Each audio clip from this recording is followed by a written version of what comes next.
Students, welcome to EPG Pathshala. My name is Dr. N. Shivasenani. I have done PhD in Sanskrit Studies from University of Hyderabad. Today, in the paper Vedic, Epic and Puranic Culture of India, we deal with the module Natya Shastra. The objectives of this module are that we should get an introduction to Natya Shastra, who the author is, what the subject matter is, what is the time of the text. Then learn a bit about the Rasa theory, which is the most important contribution of Natya Shastra, the 10 types of plays, the 4 types of acting, get some familiarity with the music and instruments described in Natya Shastra, so that we can conclude with an estimate of the cultural development at the time of Natya Shastra in India. What is Natya Shastra? It's an encyclopedia of drama. It has been composed by sage Bharata. Scholars differ as to what exactly is the date. These vary between 3rd century BC and 1st century AD. Traditionally, it is believed that Brahma taught the subject to Bharata Muni, and Bharata Muni propagated the same. There are mainly verses here. Occasionally, prose is also available in the particular text. There are 36 chapters and divided into 6,000 verses. The subjects covered are origin of Natya, Rasa theory, 10 types of play, the various aspects of acting, music, types of characters, distribution of roles, etc. As I said, it's a encyclopedia of dramaturgy and covers pretty much everything related to staging a drama. Why should we spend time on this particular text? If you want to understand the culture of ancient India, dance, music and drama, they form a very important part of any culture. And Natya Shastra is the compendium of dance, music and drama. What is interesting is that it goes beyond a description of these and actually gives a theory of this, showing that arts had reached a very high state of sophistication in ancient India. And we also see that there is continuity in most of these elements is seen to this date. All of you are aware of the swaras, sa, ri, ga, ma, pa, da, ni. These are mentioned in the Natya Shastra. So the music we have today, the building blocks, has been there for at least 2000 years. Similarly, the kind of mudras we see in traditional dance, they have been described in great detail in Natya Shastra. The structure of plays, including the way movies start in India, current India, they draw from the theory prescribed in Natya Shastra. Finally, the theory of Rasa, it had the highest influence on all Indian literature, including films as it were. So this is the reason why we should know a bit more about Natya Shastra, because our contemporary culture is a continuation of that, and if we want to know the culture in ancient India, there is no better source than Natya Shastra. Amongst the various topics, the most important one is Rasa. In the Rasa theory, the following questions are answered. What is Rasa? How does Rasa Nishpatti happen? How does Rasa emerge? What are Bhavas? What are the various types of Rasas? And the most complicated topic called universalization or generalization. That's a difficult one, but let us make an attempt there. So let us start with what Rasa is. The question is, why is literature appreciated? Literature means both the books as well as dramas and films. We call them Drishya Kavyas and Shravya Kavyas. Those that are to be heard, those that are to be seen. Right? Films and dramas are those that are seen, and books are those that are read or heard. So throughout the discussion, remember this, literature includes films. Why is literature appreciated? Because of Rasa Svadana. Because we relish the Rasa. And what is Rasa? Originally, Rasa means sap or juice. Therefore, it came to mean senses like flavor, essence, etc. So what is this taste of literature? That's what Rasa would be then. Some call it sentiment, others call it aesthetic experience. We'll occasionally refer to as aesthetic relish, but some words are better not translated. We'll stick with Rasa throughout this. The thesis of Natya Shastra is that any literature, poetry, prose or drama is good if it results in rasasvadana, experience of the aesthetic relish. Films are considered as literature in this framework, as I said. In fact, from a rasa point of view, films and drama are more amenable to the production of rasa. You will see it as we go forward. So there is something called a Rasa Sutra in Natya Shastra. This is the most famous statement. Vibhava Anubhava Vebhichari Samyogat Rasa Nishpattihi. Nishpatti means production or coming out. Rasa is produced when Vibhava, Anubhava and Vebhichari Bhava come together. Let us see what these three bhavas are. There are varying theories on how exactly these come together and the process through which rasa is produced. We'll offer a very simple explanation first, then go to the more complicated one. Just consider the scenario where India wins a match, any match. It could be a football match, it could be a cricket match, it could be PV Sindhu winning a match, anything. What do we see? First, that spectators are happy. Then what do? When India wins the match or Sindhu wins the match? They clap, shout and jump with joy. They feel an adrenaline rush. Whatever adrenaline rush that they have, it results that even after a while, they keep doing this energetic things. It does not immediately come down. So if we analyze this kind of thing, this is common experience. With slight variations, the same thing happens. Some people throw bottles, some other people throw posters, but let us say they're all very energetic. That's common experience. Now let us analyze this. What is the first step? The first is that India wins a match. This is the reason. Second step is that spectators immediately clap in joy. That is an almost involuntary reaction. Third, which is a deliberate one, lasts for a time, which is that they are in a state of high energy. They do high fives, they jump, shout, etc. during this particular period. Now, if this much is clear, rasa becomes very clear now. The first is called vibhava. That is, India winning the match is the reason for the joy of spectators. When the winning stroke is made, when the win happens, spectators are happy but still not brimming with energy. Second one is that they start clapping. This is the expression of their happiness. It is involuntary. It's not intentional at all. The moment the ball crosses the boundary, the moment the cock dies, the clapping will start. Third one is the behavior, deliberate behavior of spectators, which is called the Vyabhichari Bhava. The first one is Vibhava, second one is Anubhava, third one is the Vyabhichari Bhava. That means the reason for winning, that is the Vibhava. The immediate involuntary reaction, that is the Anubhava, what happens after that. And the demonstration of the particular state of mind of Utsaha, that is the Vyabhichari Bhava or Sanchari Bhava, both are used. The last one is called the permanent mood or Sthayi Bhava of Utsaha.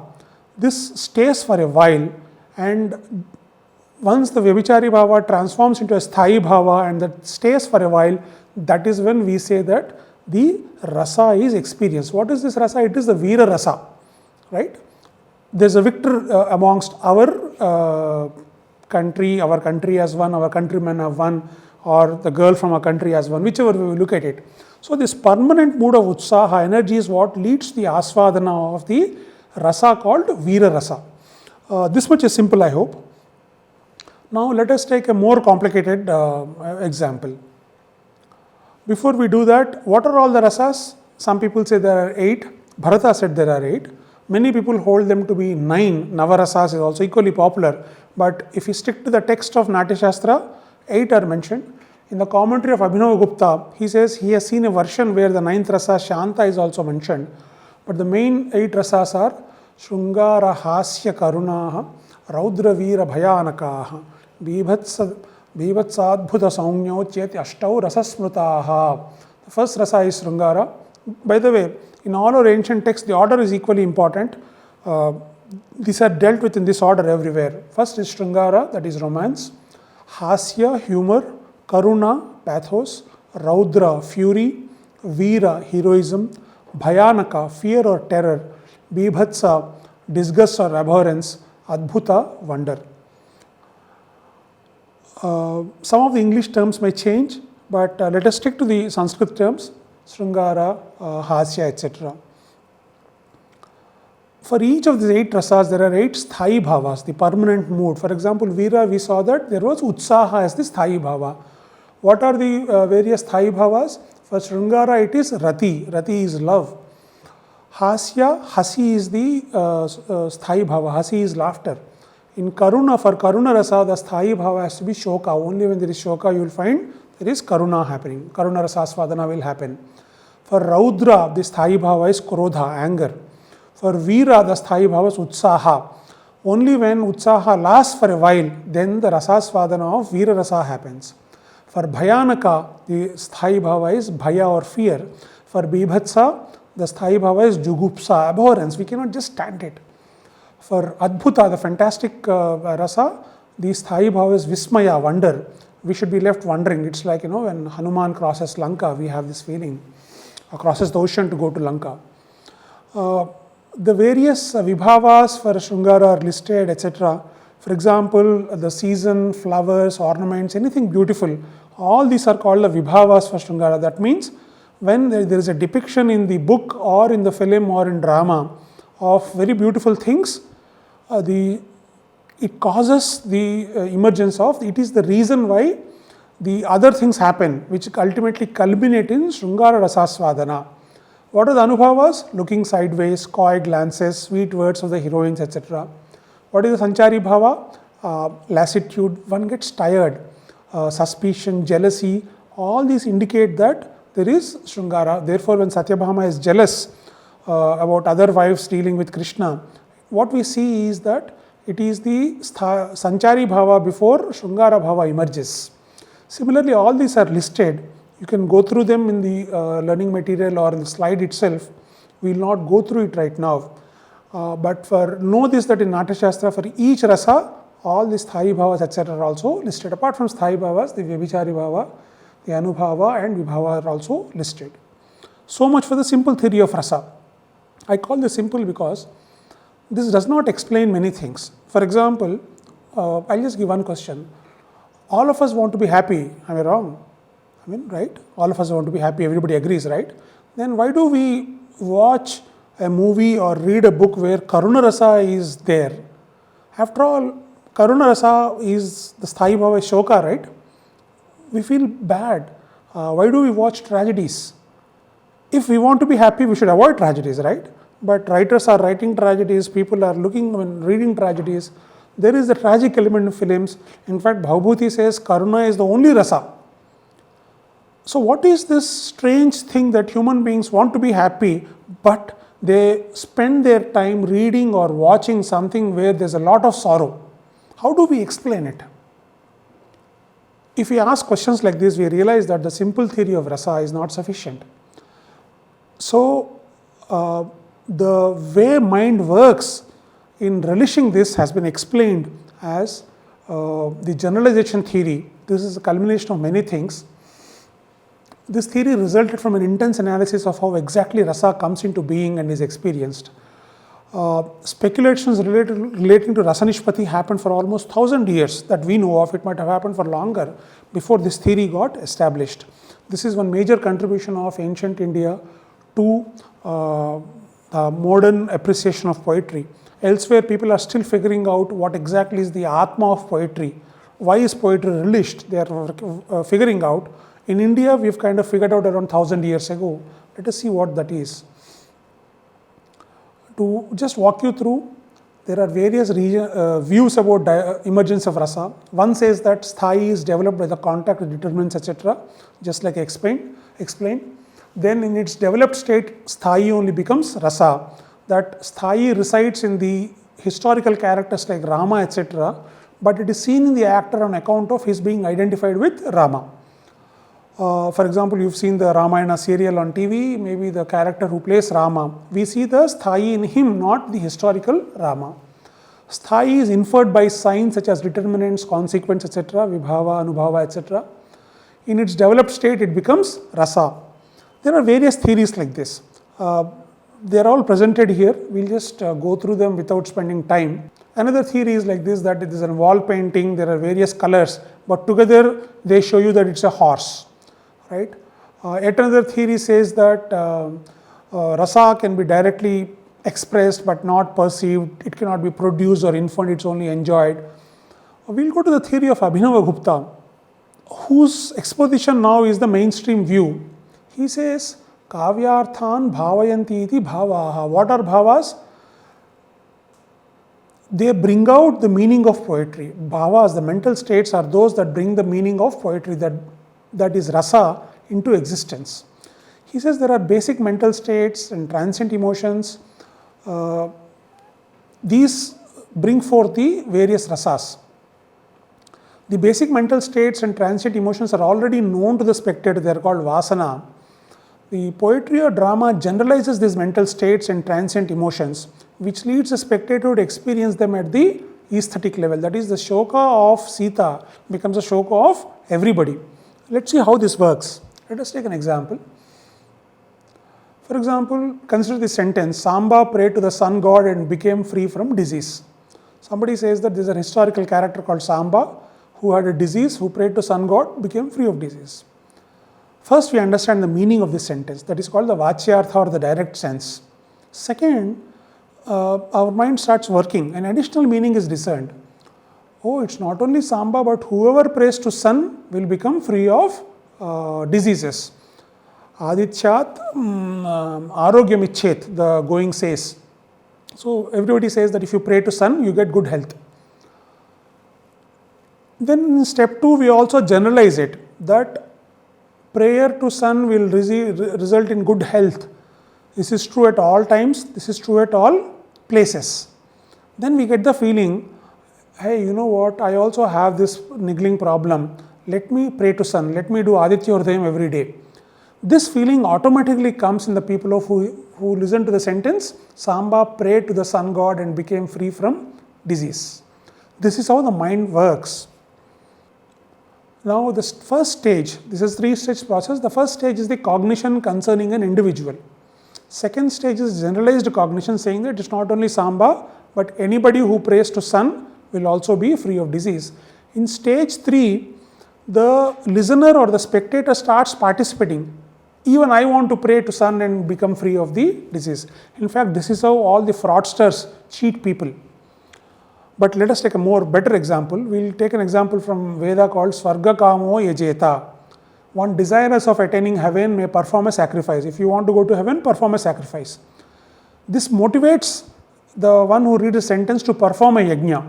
This is called bhavana or vidhi or niyoga, etc. in Mimamsa. And then it is generalized. Therefore, when Veda simply says, you perform a yajna, you go to Swarga, people take it as true and then do that. This is called Samanyikarana in Alankara Shastra. It never said that you perform, you go, that is the meaning of course, but people understand that if I perform a yajna, I also will go to Samanyikarana.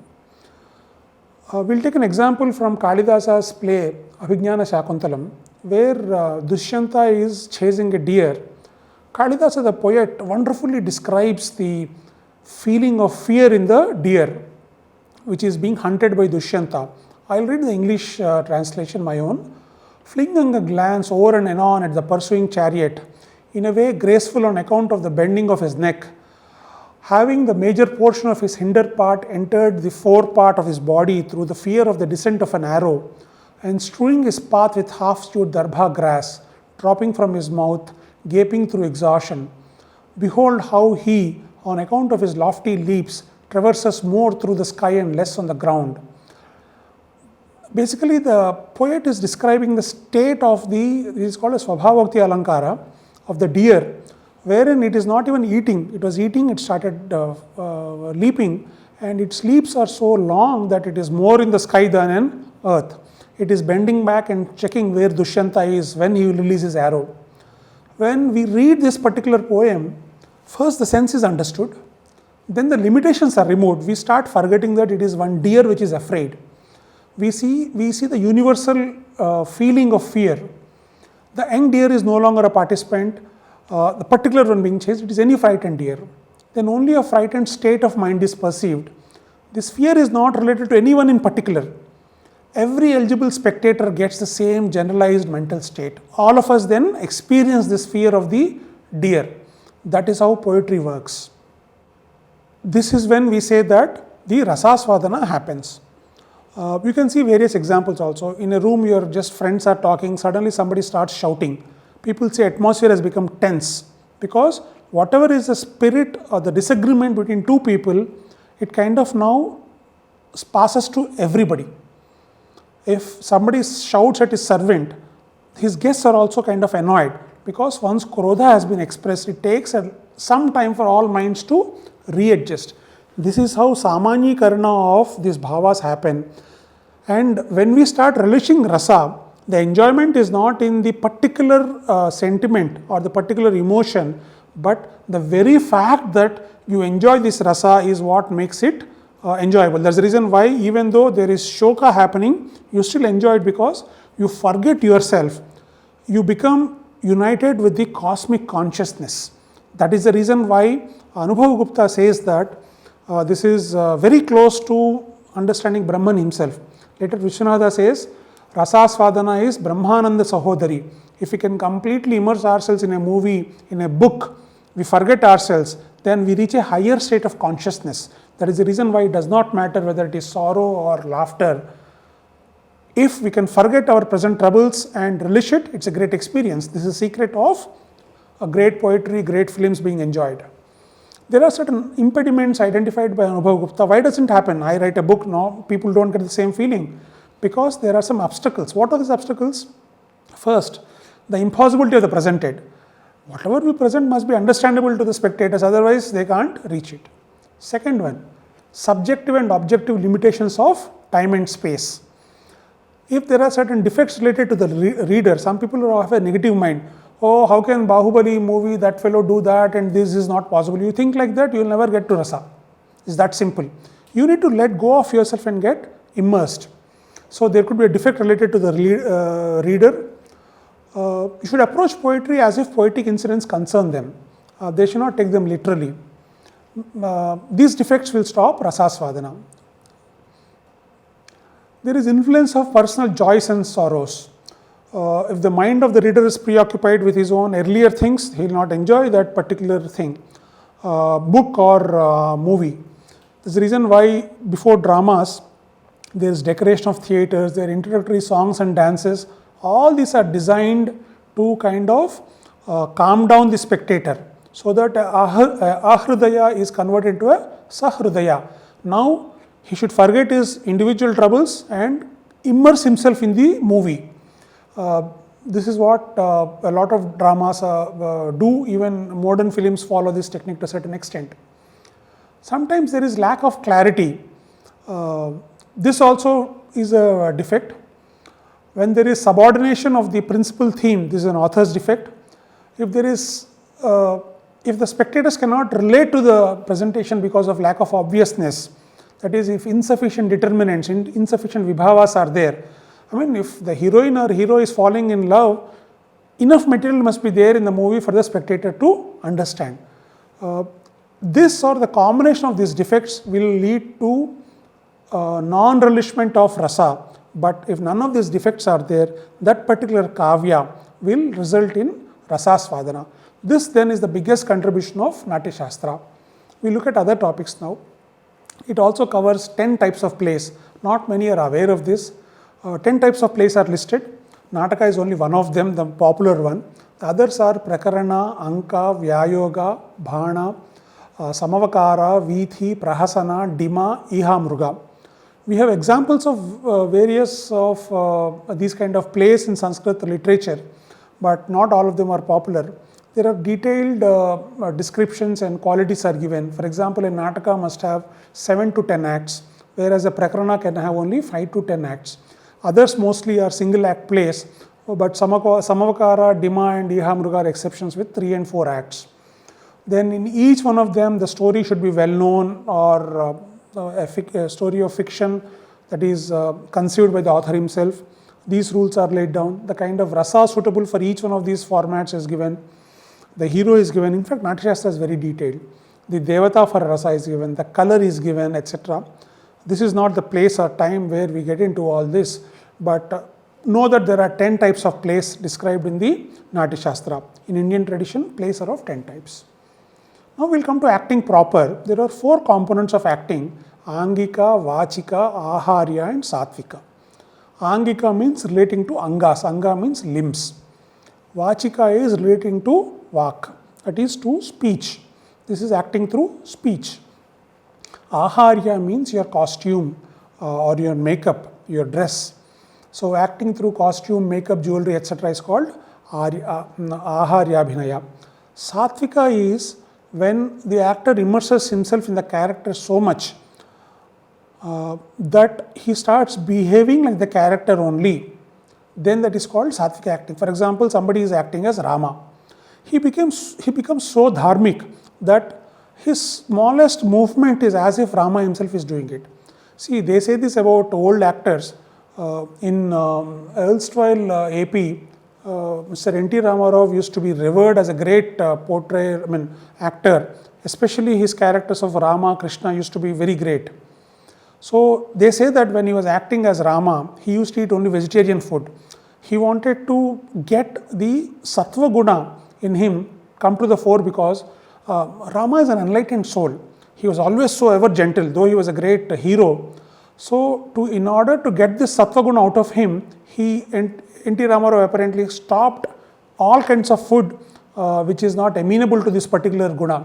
So when somebody immerses into a role like that, that's when we get the Satvika Abhinaya. These 4 are not independent but are interrelated. In fact, Natya Shastra is organized around these particular 4. For example, let us just take Angika Abhinaya.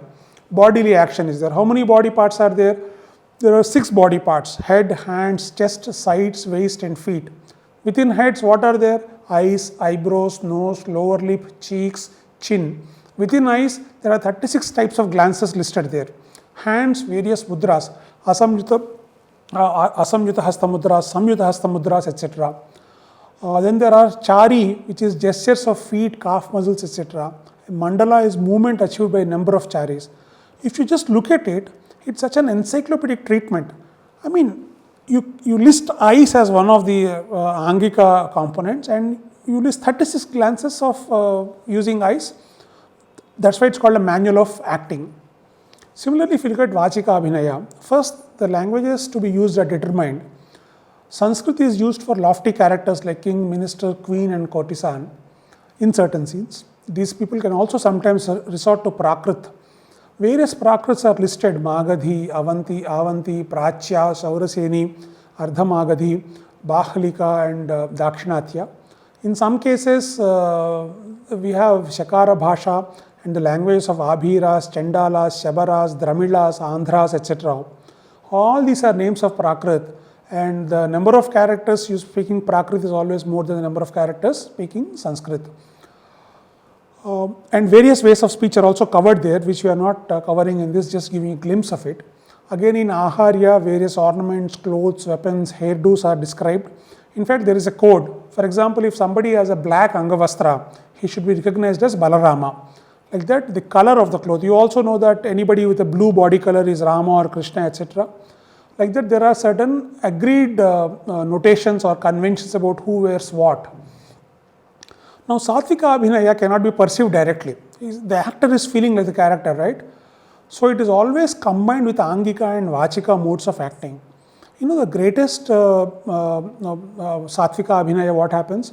When people can have tears without using glycerin, when people can have sweat without in a cold place, that is when Satvika Abhinaya is at its best. This is connected to by the spectator on his own. So, Natya Shastra describes these 4 in great detail. After acting, it deals with music and musical instruments. This is called Gandharva Vidya. There are 3 components there: Swara, Tala and Pada. The 7 notes, Shadja, Rishabha, Gandhara, Madhyama, Panchama, Dhaivata and Nishada, that is Sa, Ri, Ga, Ma, Pa, Da, Ni, are described here. And they are described in, you might wonder, how do you give the pitch of Sa? It has to be taught. Oh, they say that the way a peacock makes sounds, that is in Shadjama, right? Like that, for each one of them, an animal sound is given an example, so that even without producing the sound, through a book also, the nature of sound can be transmitted to us. Then suitability of music for delineation of different bhavas is set out.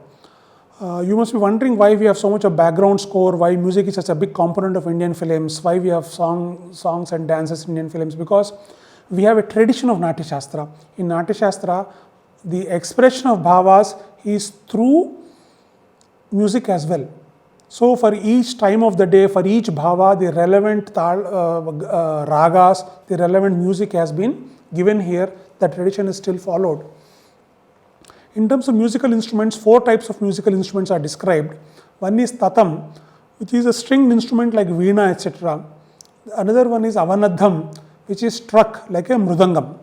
The third one is ghanam, which is made of bronze, etc., like bell, so that it makes a ringing sound. The final one is sushiram, like flute, etc., venu, which is wherein air is blown through holes at a separate distance. So we see that in ancient India, music was at a very developed state, and the 4 main kinds of musical instruments were there. A detailed manual of drama and dance is available.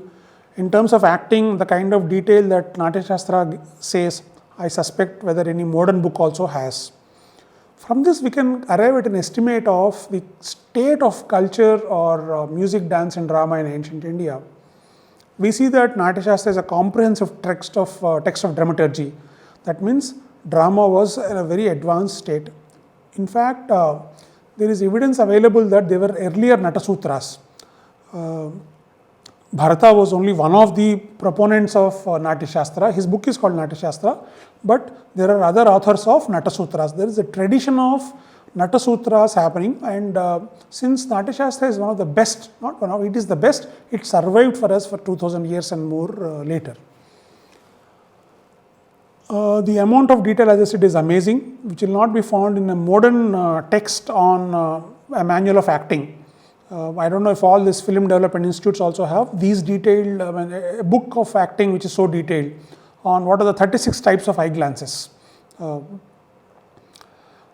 We also see that there is continuity in essential aspects to present date, whether it is dance, what you call Bharatanatyam, whether it is the various mudras that are used in various dances across India, not only in Bharatanatyam but in other dances as well, like Kuchipudi or Odissi, Manipuri, etc. We see connectivity from Bharata's Natya Shastra. We see connectivity in music. We see connectivity in the continuity in the musical instruments. That means the kind of music and dance and drama that we are exposed to today is, at least in some ways, similar to what was obtained earlier. So if you want to know the culture of India 2000 years back, it was not very different from what we have today. I told you in the beginning that a lot of films follow it. Most films have Ishtadeva Prarthana in the beginning. That is also an old poetic tradition, that all works start with prayer to God or prayer to one's Guru. This is still followed to this day. Such has been the continuity of culture in India. The richness of detail shows that these were very highly evolved at the time of Natya Shastra. They are not, crude forms. In fact, not only were these art forms evolved, there is a very sound theory of aesthetics which is well developed. I mean, people are still struggling in critical theory and theory, it is called in English, appreciation of poetry. There is Russian formalism, etc. as to what makes poetry click, what is that which makes a film great. And here is this theory which was developed 2000 years ago, discussed for 1000 years, which says, I'll tell you why you feel happy when you see a tragedy. A very detailed theory is available. That we had a theory of art, we had a theory of relishment, shows that at least in these art forms, India was very, very advanced even by the time of Natya Shastra. That can only say that the civilization itself was very sophisticated. Thank you.